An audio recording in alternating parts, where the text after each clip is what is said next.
Iain. Welcome back to the Northland Workshop.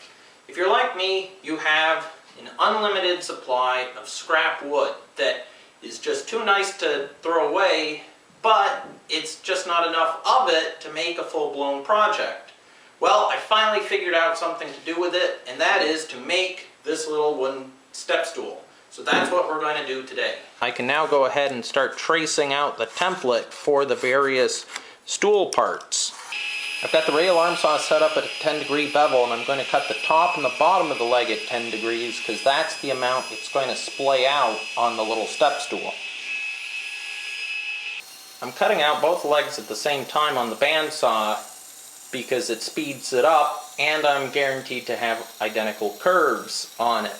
I'm staying a little ways away from the pencil line so that way I can sand up to the line later for a perfect fit. Each leg needs a notch on either side of it for the stretcher to go in. That notch needs a 10-degree cut at the bottom of it, so I've set the table of the bandsaw to 10 degrees, and now I can make that cut. And a good sharp chisel makes quick work of cleaning up the corner. Each stretcher gets a 27-degree angle cut at the end. Each leg gets attached to the stretchers using this dado right here, and there's a corresponding one on the other end for the other leg. To cut those dados, I've set up the stacked dado head in the rail arm saw and set it to 10 degrees.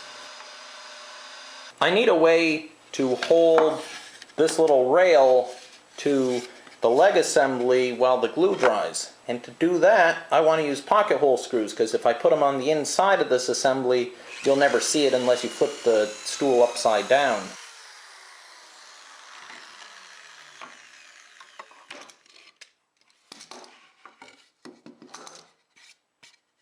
I'm using the 1-inch panhead screws to attach the leg to the apron.